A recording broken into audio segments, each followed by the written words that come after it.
Is he a racist too? Watch the former Democratic Senate Majority Leader explain his views on birthright citizenship. If making it easy to be an illegal alien isn't enough, how about offering a reward for being an illegal immigrant? No sane country would do that, right? Guess again. If you break our laws by entering this country without permission and give birth to a child, we reward that child with U.S. citizenship and guarantee of full access to all public and social services this society provides. And that's a lot of services. Is it any wonder that 2/3 of the babies born at taxpayer expense at county-run hospitals in Los Angeles are born to illegal alien mothers? Now, as a factual matter, that's tougher than anything Donald Trump has ever said. Keep in mind that just 4 years ago, that man, Harry Reid, was the top Democrat in the Senate. Try saying that today, he'd be called Bull Connor and shouted off the stage. But the questions he raised are still fair questions. Is unlimited birthright citizenship helping this country, or is it hurting this country? Under our current system, illegal immigrants who come to the U.S. and have children are eligible to receive tax credits, food stamps, other welfare benefits. Those are huge incentives. Not surprisingly, 1 in every 12 births in this country right now is to someone here illegally. And that total does not even include birth tourism. Every year, tens of thousands of foreign nationals come to this country on tourist visas solely to give birth to children. The Chinese are strongly overrepresented in this. One ad in China offers, quote, high-end U.S. birth tourism specialists, end quote. For just 20 grand, these experts navigate clients through the process of having a child in America. In return for that 20 grand, their kids gain the right to Social Security, Medicare, countless other federal programs.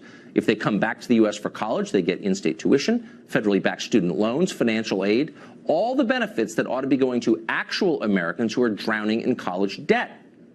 This is a scam. There is no other word for it. And by the way, don't blame the Chinese or the Russians or the Salvadorans or anybody else using the system. We're the ones offering it. Why wouldn't they take it? The blame lies with us. No other country would allow itself to be relentlessly exploited like this for decades.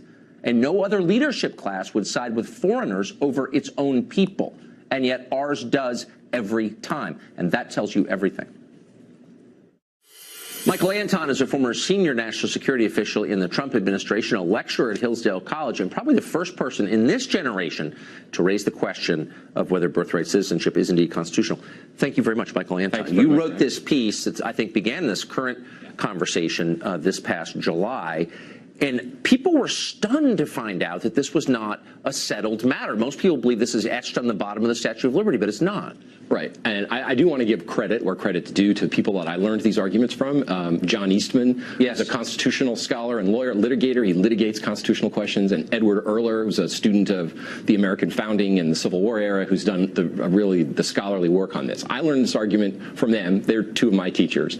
But it's true that, you know, it had kind of gone dormant for a while. Dormant? This is Flat Earth Society stuff. So everyone believes that we have a constitutional mandate to allow the children of illegal aliens to become citizens. And they base that belief on a misreading of the very first sentence of the 14th Amendment, which says all persons born or naturalized in the United States are citizens. They leave out the part in the middle, subject to the jurisdiction thereof. They either leave it out or they say subject to the jurisdiction just means you have to obey the law. Well, everybody has to obey the law. If you're a tourist coming from England or Canada or anywhere, you have to obey U.S. law while you're in the United States. That doesn't make your children a citizen or you a citizen.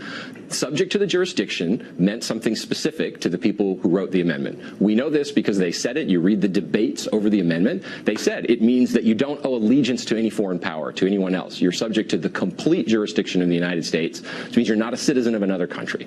So it clearly doesn't apply to people who aren't citizens or who are born to people who aren't citizens, who are subject to the jurisdiction of another country.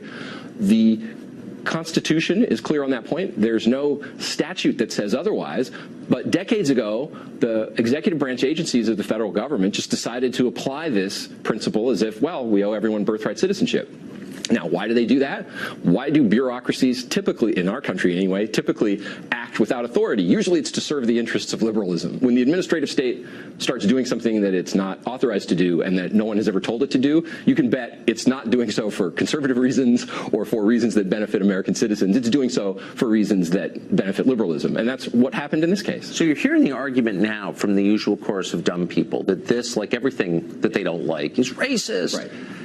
Correct me if I'm wrong, but the purpose of this amendment was to enfranchise people who had been African Americans Yes. who'd been enslaved. Absolutely. And so, in what sense would this? I mean, does that argument even make sense? No. And I want to take it seriously. As you say, though, it's the racist is just a cudgel with which to beat up people whose arguments you don't like. So the 13th Amendment freed every slave. You had a controversy at the time where some states were saying, okay, you can free the slaves, but we have the power to make them citizens, and we're not going to do it. So Congress passed the Civil Rights Act of 1866, the same Congress, same year that drafted this amendment. That was vetoed by President Johnson. The veto is overridden, so you get 2/3 of both houses saying, freed black slaves, they are citizens. And that also says not subject to any foreign power. Well, then some of the southern states came back with, okay, well, 1857, the Supreme Court ruled in Dred Scott that no black person, even a free black person, could ever be a citizen of the United States. So the Reconstruction Congress said, okay, then we're going to put this in the Constitution. We're not going to let you get away with this. We're going to make this undeniable that every freed slave and their descendants are citizens of the United States. So an amendment designed Yes. to enfranchise African Americans born here, Absolutely. been here 400 years, 500 years, is now being used by Chinese nationals And Russians, too. Russians flying into Guam or Los Angeles to have children here. That would be not the original intent. I think it's fair to say. Absolutely not. I mean, one of the things that I find incredible and amusing, sadly so, though, is the Russia hysteria of our time. Russia's supposed to be the biggest enemy the United States has right now, more dangerous enemy than in the Cold War. We're all supposed to be almost on a war footing with Russia. Yes. And the president is criticized for saying maybe we should cool it a little bit and turn the heat down. However, we can't question the practice of Russian women flying to Miami and having their babies to get U.S. birth. So this supposed enemy of ours, it's a sacrosanct principle to allow them to abuse our system by giving citizenship to their children who are born here, spend a couple of days, and then go back to Moscow. So the real principle that undergirds it is hurting ourselves. We're required to hurt ourselves. Hurting ourselves, and of course hurting the president. Right, I mean, of course, the Russia story is all about hurting the president. In America, masochism being the operating impulse of the left. It's bizarre. Michael Anton, who kicked this off, thank you very much. Thank you for having me.